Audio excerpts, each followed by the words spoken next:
Dear colleagues, welcome to this webinar, Ukrainian Healthcare Under Attack.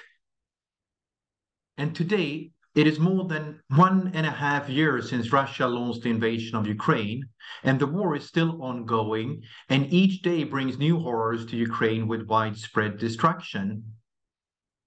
And hundreds of thousands of dead and injured, bombed cities, schools, hospitals, and other civilian infrastructure continue to be damaged or destroyed.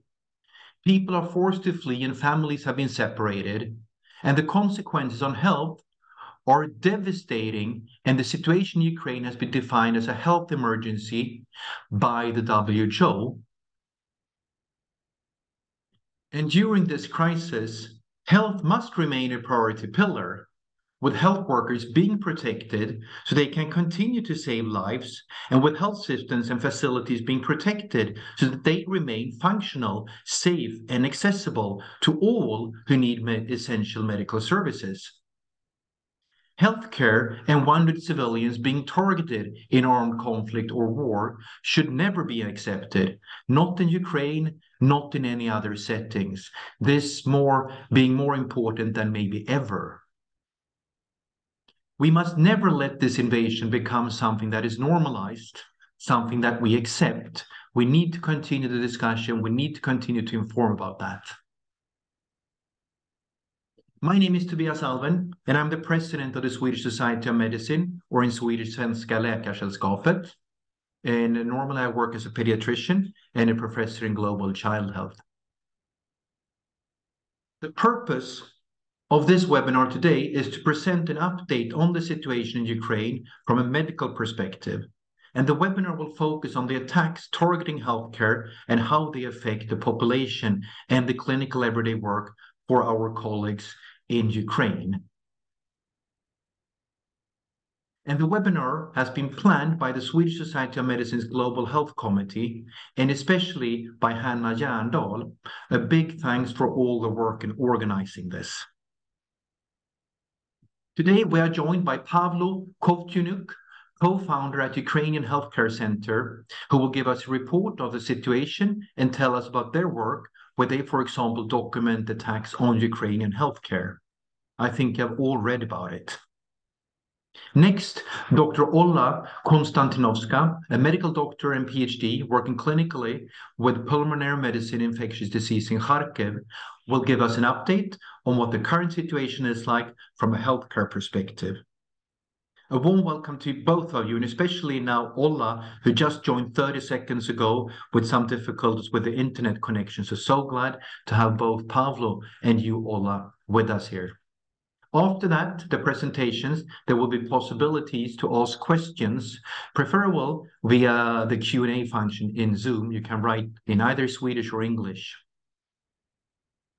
With that, I would like to hand over to you, Pavlo. And again, thanks so much, Pavlo and Olha, for joining us. Pavlo. Thank you, Tobias. Thank you for having us here and letting us tell our story and make an update about the situation in Ukraine and further plans and developments in our country. So I will concentrate rather on the health systems perspective, because I'm not a medical doctor myself.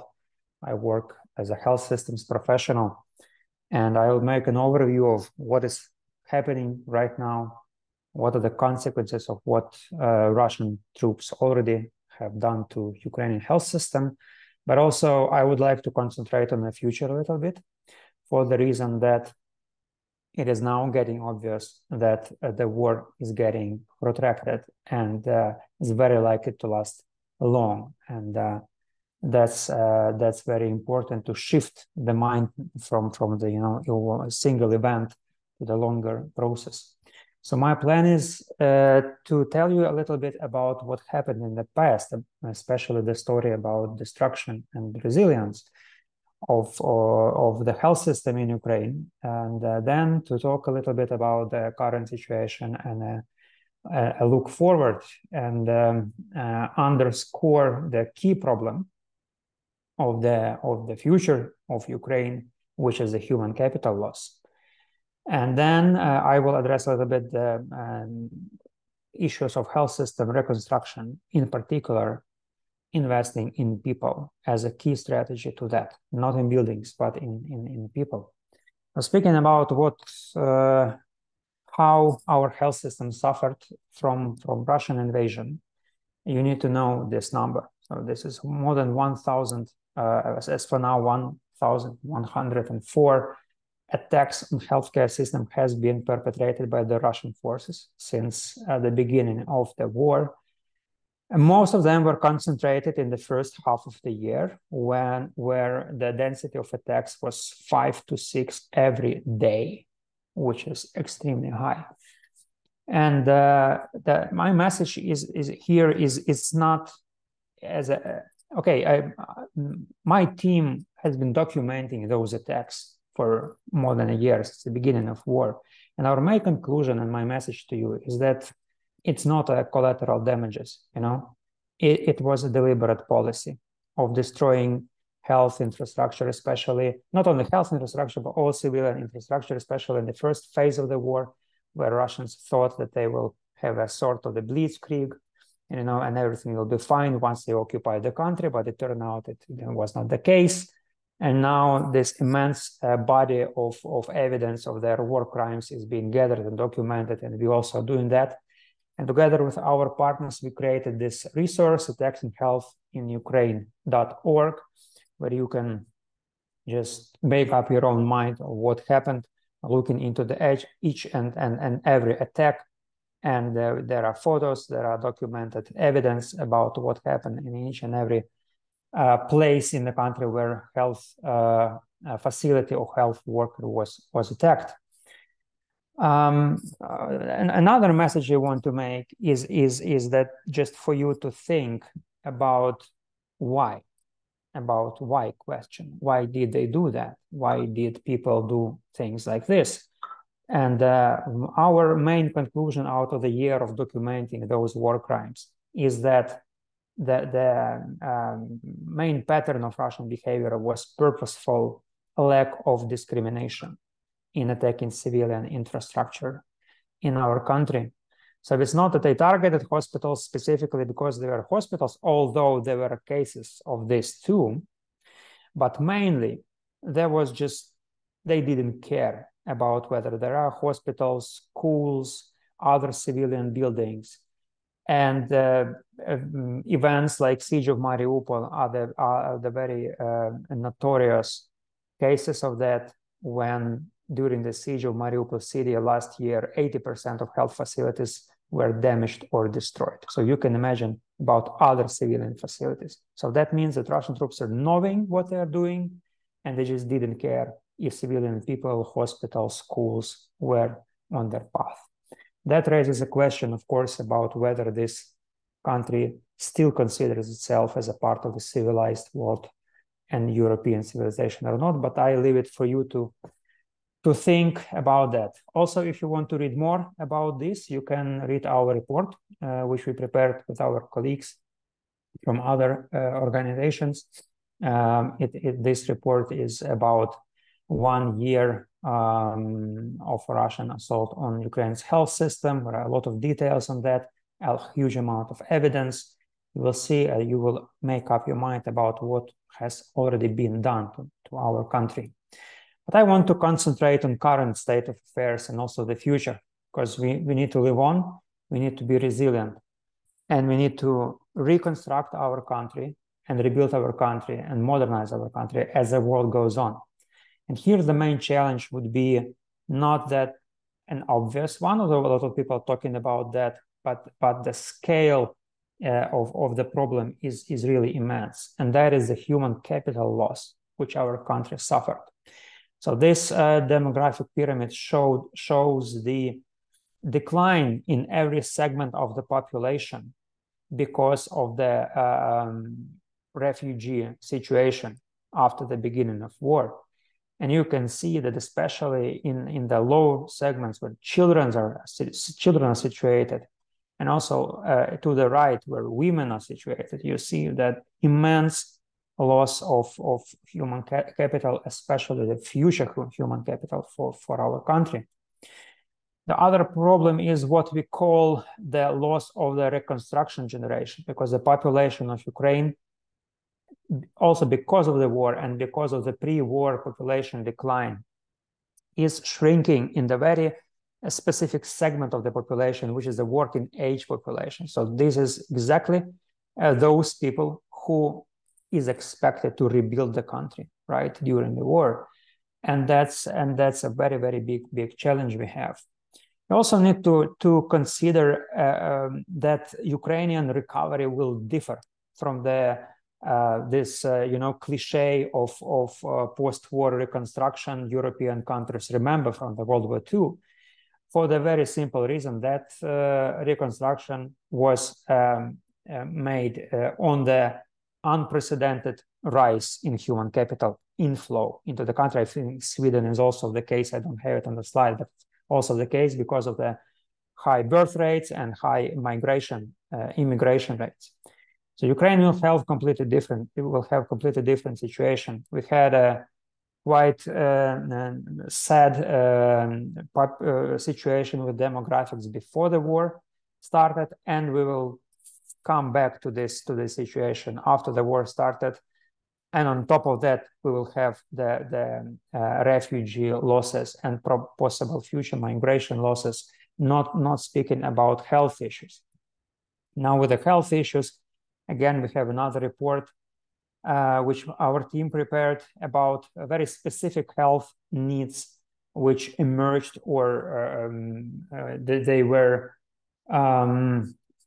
grown compared to previous needs as a result of the invasion. So you can read it through. But in short, there are three groups of those of problems in health sector that we will have over the last years. And one would be the very high burden of disability and mortality, especially in the working age population. We had this before the war, but now the war made the trend even worse, because people are getting sicker under stress, and after the wars, so the so-called reconstruction generation will be under immense pressure, both financial and in terms of their workload and in terms of their need to not only take care of themselves, but also invest their resources into the reconstruction of the country. Now, Ukraine's population, like any other European population, is getting older, and those population needs are growing. Their need for long-term care, rehabilitation, chronic disease management, integration with social care, assisted living services are growing very fast, especially now when the younger population has migrated either abroad or to the big cities, and the older population stayed in the country and also in the rural areas and in smaller cities. So now we have disproportionate situation in the smaller communities in Ukraine, where you can see a lot of people of the older age who need this type of care. And the Ukrainian healthcare system is not really ready for this situation. And also they have a whole bunch of the war-related needs. 1 in 5 Ukrainians of the working age will be a veteran of war in 2020s. So those people have a lot of additional needs on top of the regular needs, including mental health, rehabilitation, decreased mobility, and other services related to the experience of being in the battle or participated in war. So the bottom line is that Ukraine until 2040 will need just to redesign its health system completely, because our current health system was designed for this population pyramid to the left in 1990s. It was designed in 1980s, 1990s, right, where population was completely different. So now let's imagine that we have a different country and we need to build a different health system oriented more towards the older population, towards more long-term care, towards a more mental health, rehabilitation, recovery services rather than intensive care. And also with regard to the shrinking population, right, the country is really large. And my last message here is what can we do now about it, right? As the war is going on, you cannot actively rebuild hospitals, whatever. You cannot do a lot of construction. I think now is a perfect time to invest in people, because you will need people to redesign that. People who will take the lead, people who will be prepared, who will be educated, who will take initiative, and who will have, you know, they will invest their lives into this reconstruction. And myself and my team, we already started doing that. This picture is from the new master's program in health management and governance, which we started this year together with a leading Ukrainian university called the Kyiv Mohyla Academy. And we already have first group of 25 people who are really extremely highly motivated to take active role in this reconstruction process when the time comes, hopefully sooner than later. And we have more and more plans for that, including not only developing this program in management and governance, but also creating the new medical school to prepare the new generation of medical doctors and nurses to fill in the new facilities which hopefully will emerge, and the new system design which will require the people with new clinical thinking in addition to the management and governance thinking.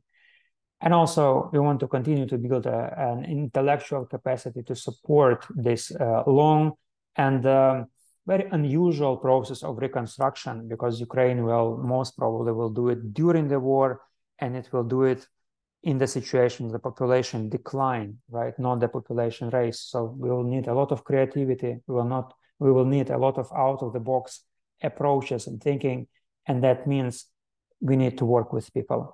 And answering the question which Hannah asked in the when she invited me here to this webinar, how can the listeners of this webinar help?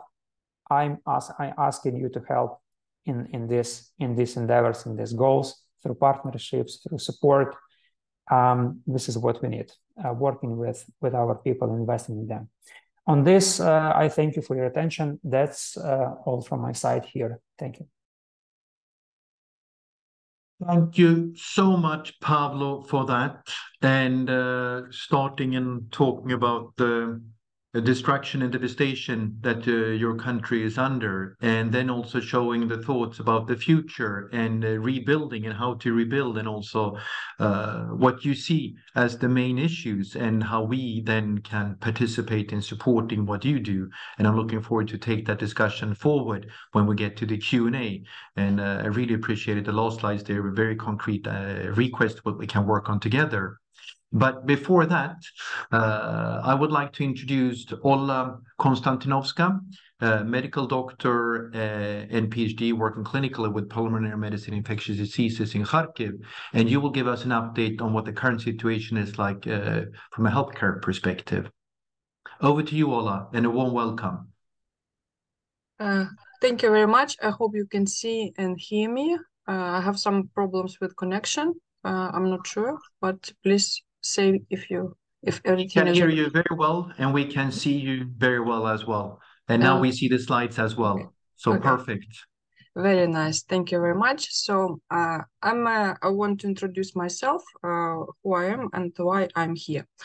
I'm working as a tuberculosis physician, first of all, and second is my position. Oh, sorry, I don't know how. Sorry. Okay. I'm also working as an associated professor at the university, at the Medical School of Kharkiv, Kharkiv National University, and I'm teaching my students how to deal with tuberculosis, HIV, and infectious disease and clinical immunology sometimes. So welcome to us. Once upon a time after we win. I believe in that. So you can come to us and see that our city is very beautiful, very, very beautiful, very green, and very contemporary, because it was built 200 years ago. So the majority of buildings, I mean, stone buildings were built about 200 years ago. But our city was found at the beginning of 17th century, actually. So where we are. So in this map, you can see that Kharkiv is very, very close to Russian border. It's eastern and northern part of Ukraine. You can see Kharkiv. And for now, the main problems for us is the transportation. Because of war, our sky is closed and airports are not working. And to come to the nearest airport, to Warsaw or to Krakow, I have to spend more than 1 day and night in the 2 trains and 1 bus, and spend about several hours, sometimes all night, in the border control between Ukraine and Poland. So it's quite difficult to travel now. And the second problem is quite difficult to achieve the humanitarian aid from our partners from the European Union because of transportation limitations, of course. Several words about tuberculosis. Why I want to concentrate your attention on this? Because before war, before COVID, we are working very good in that. We improve our diagnostic very much, and we have very successful anti-tuberculosis governmental program. And we thought that, we expected that we will deal with this problem finally, because we have very smart physicians and very good equipment and so on. So we thought that this problem will be fixed finally. But for now, it's not good for us. Tuberculosis is still here, and the situation became worse every time. Before war, our TB service institutions worked good, and you can see here in this slide how many anti-tuberculosis beds we had. Our city is quite big because we have more than 2.5 million citizens before war. We are very big region, and we are international students region because we have about 50,000 foreigner students every year. So it's quite a big amount of people who came to us for studying, and they sometimes they were diagnosed with tuberculosis, 5-7 cases per year. And for now, we are working also good, but with some problems. In this slide, you can see MDR tuberculosis sanatorium located previously in this 19th century castle in the rural area. So our tuberculosis patients who suffered with MDR tuberculosis were treated in this sanatorium. So I just want to stress your attention that our service is working good. Why I speaking about tuberculosis? Because Mycobacteria tuberculosis spread all over the world, even in Sweden. You know, several hundred cases per year you have in your country, and you have also refugees with the tuberculosis who came from Ukraine.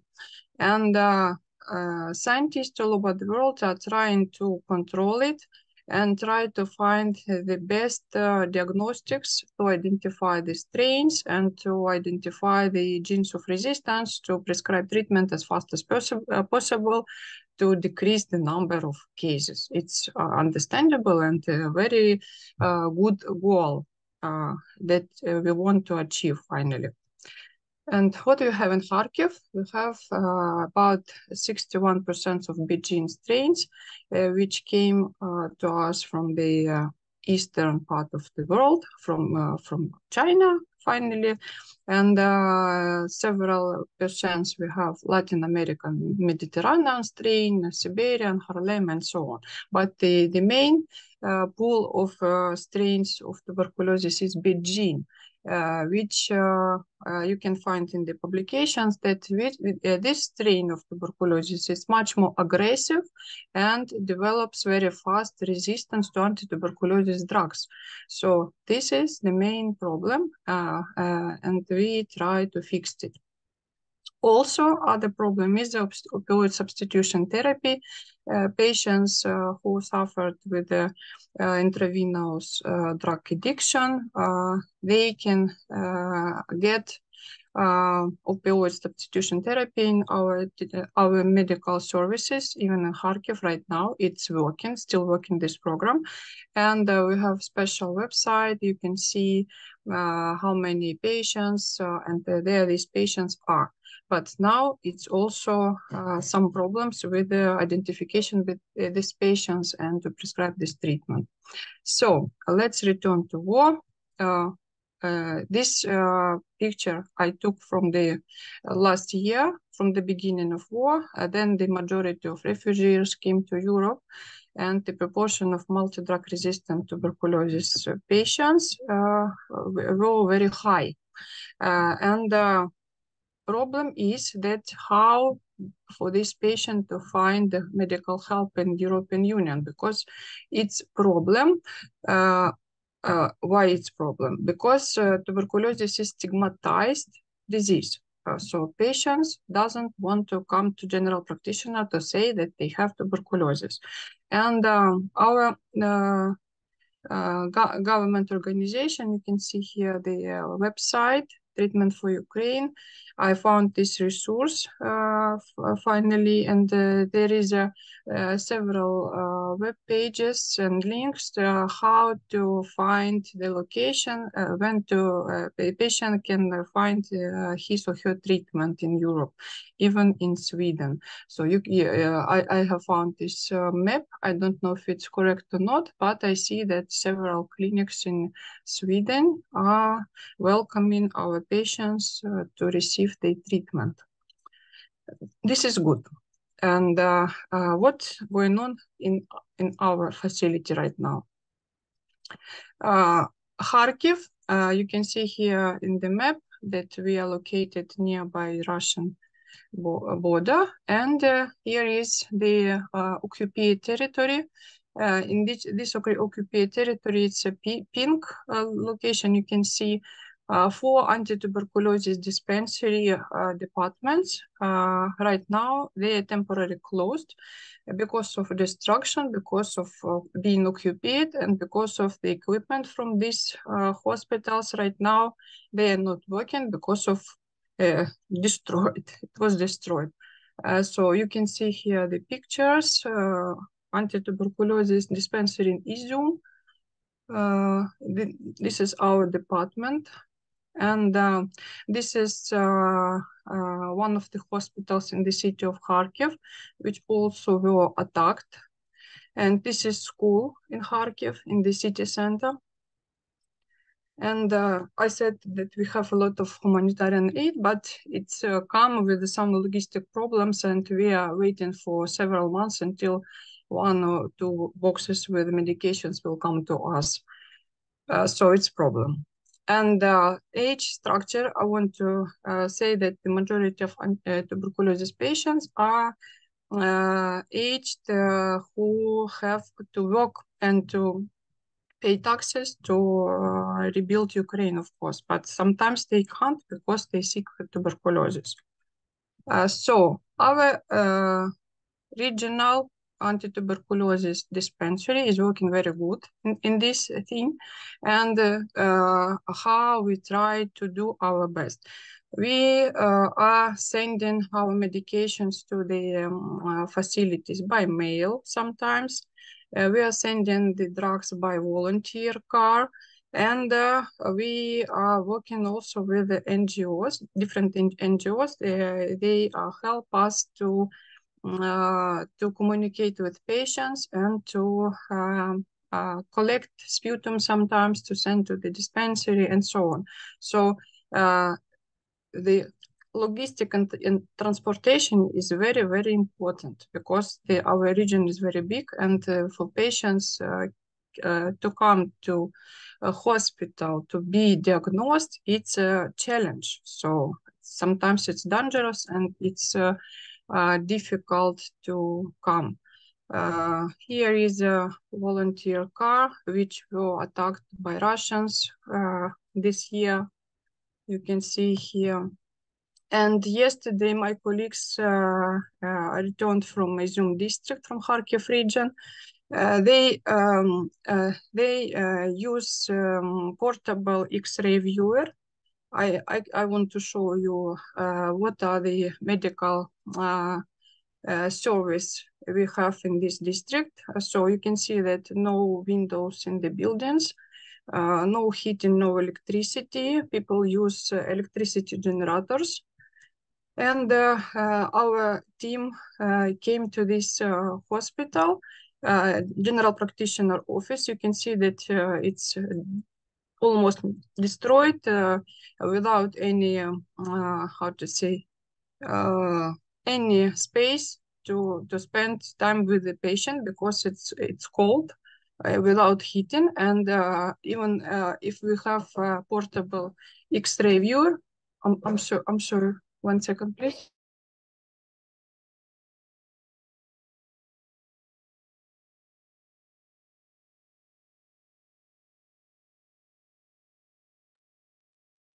I'm sorry.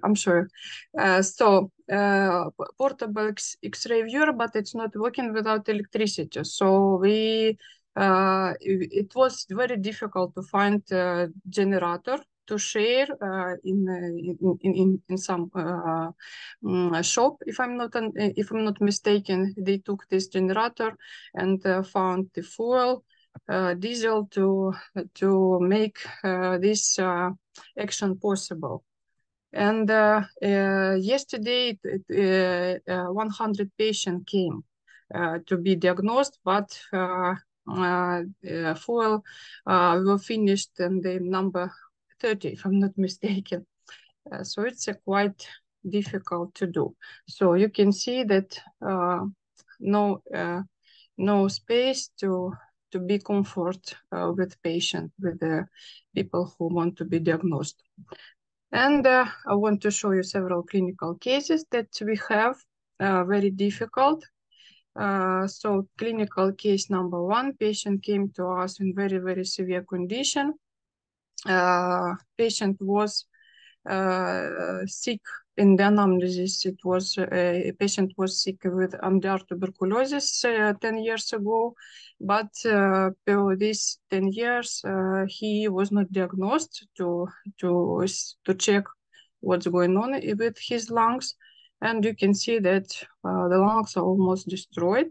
Diagnosis were done by expert ultra. It was negative, but acid-fast bacilli was found by microscopically, and we did MG and found that this is NTM, non-tuberculosis mycobacteria. We prescribed treatment empirically because we have no diagnostics for identification of resistance of NTM. It's not working in Ukraine. Second clinical case. Very severe condition patient came to us with you can see here changes in the lungs are very severe. Almost all the lung fields are damaged. Previous X-ray was done 3 years ago. In anamnesis, patient has alcoholism, and he was positive for MDR, for Mycobacteria tuberculosis. We prescribed treatment, but the most dangerous thing that we have, its patient has a gangrene of his extremities, and unfortunately, patient died finally. Case number 3, young woman with the cavities in the lungs with the emphysema. You can see here left side emphysema, and the patient was surgically operated, but unfortunately she had very dangerous resistance. At the end, she has a sensitivity just to clofazimine, to just one anti-tuberculosis drug. And unfortunately, patient has a fistula on her back, and she had a wound in the chest, so it was very difficult to care of her, and unfortunately she died also. And the last one, patient, a young man, spent several months in the cellar of his house, no possibility to be diagnosed. He was admitted to the hospital after the occupation of his house, and his condition was very severe. And you can see here that the changes in the lungs are very big also. And problems with the treatment was that we had no intravenous drugs for him at the beginning. At the beginning of his treatment, we used just combination of anti-tuberculosis drugs and tablets, but his condition became worse every time, and we decided to find intravenous drugs. We called our colleagues all over the Ukraine and find rifampicin intravenously. And finally, thanks God, this rifampicin came to us, and we were able to treat him with increasement of dosage of rifampicin, and patient became good, thanks to our colleagues who had these drugs in the hospital. And he was finally he became negative, and he was discharged from the hospital with a good condition. Thank you very much for your attention. This is me and my colleagues. We are working in our best. So if you have something to help us, please, maybe you have our patients in your facilities, please text us. Maybe we can cooperate all together. And we have a database with our patients. So if you have patient with tuberculosis who was treated in Ukraine and you don't know the resistance, you can contact us, and we will try to find the information about this patient in our database. Thank you very much. Thank you so much, Olha, for sharing how it is to work in these difficult circumstances, and also share some very difficult cases that are difficult in all circumstances, but even more difficult in what you have to work under now. And everybody who's online, please write in the Q&A so we get the questions to both Pavlo and Olha. But when you start writing in the Q&A, I can start with you, Pavlo, maybe with the first question, and then Hanna, you can continue with Olha. But first, Pavlo, for your last slides there, where you thought about the future and how to rebuild the health system in Ukraine, are there any even more specific requests, anything else that we can do from the Swedish side to support this? What would you see as important next steps now when we have a lot of colleagues listening here? I would appreciate if we will have the opportunity to establish some kind of inter-university cooperation and discuss specifics later with them. So currently we are more or less okay with, people organizing things and funding and this stuff.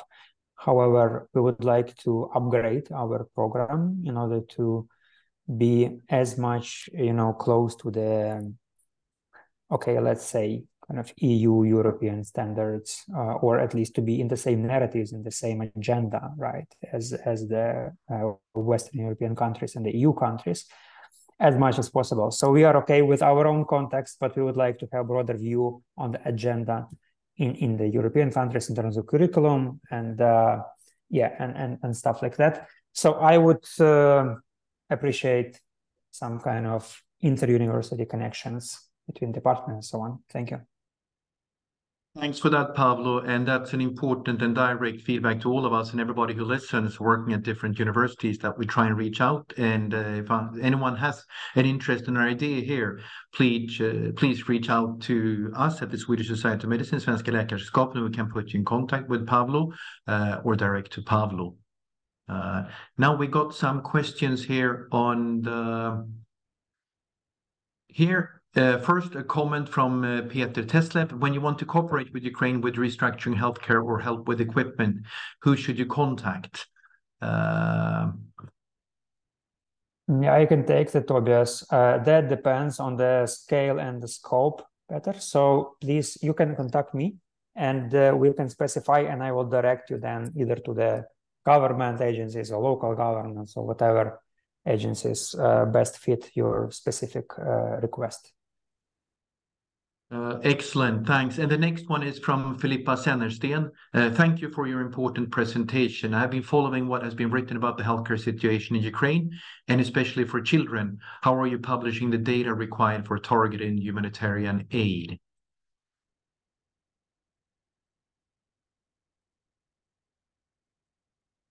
And I think, Pavlo, you showed us some of your reports here during your presentation, right? And that they are also available on your website, Ukrainian Healthcare Center. Yes, they are, and there are QR codes. I will leave my presentation with you for sharing, and you can use the links and QR codes to look at it. And what we'll do, we will also share the links when we post a presentation here, and also the Zoom link. We will share the QR codes there so everybody can go to your reports. Hanna, over to you. Thank you, Tobias. Well, I wonder if you, Olha, could tell us a bit more about how you reach the patients in this uncertain circumstances. I remember you told me that you had some examples how you could cooperate for example, the post and so on. Would you like to tell us a bit more about this? Mm-hmm. Thank you very much for this important question, Anna. It's I said that the problem is that communication between the cities.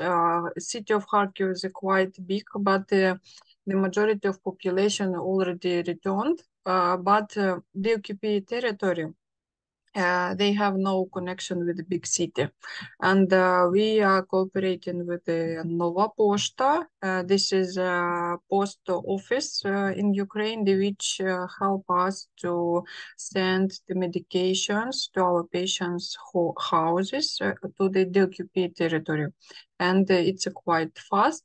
And people can come and take the pills. And second thing that is we are cooperating with the volunteers. Volunteers are wearing I don't know how it calls, helmets and so all equipment, because volunteers are also under attacks. And I showed you a picture with the car. But these volunteers also helps us to send their test tubes for sputum, to collect sputum and bring the medication to patients and so on. And also I want to say that about children. Children with tuberculosis, it's a very high problem because it's a vulnerable group. You know that TB in childhood, it's quite difficult. And we are cooperating with some physicians in Germany. We have consiliums, and also international specialists help us to consultate our patients in childhood. So if you want, some of your pediatricians in Sweden can help us, please. We need help sometimes. Thank you. Thank you so much, Olha. And with that, our 45 minutes, they have passed. There are many more questions and issues that I would like to raise, and I know that the colleagues also would like to do that. But I think that we need to stop there. And if you have more ideas, issues, please contact us at the Swedish Society of Medicine, or Pavlo and Olha directly. And let us continue working on this together. And as what you said, Pavlo, with a reconstruction generation, I think that was a term I will bring with me, among many other things from this webinar, that at the same time we work here now, we need to start thinking about the future and how we can work together. And I would like to give a big round of applause to both Pavlo and Olha and all the colleagues in Ukraine continue to work under these difficult situations. All thoughts to you, and we will continue to do what we can from the Swedish Society of Medicine, but it's nothing compared to what you do. So a big applause, Pavlo and Olha, to you and all the colleagues. Thanks. And we will post this on the website and continue to check up what's going on and continue to support Ukraine. Thanks, everybody. Thank you very much for your support and for having us.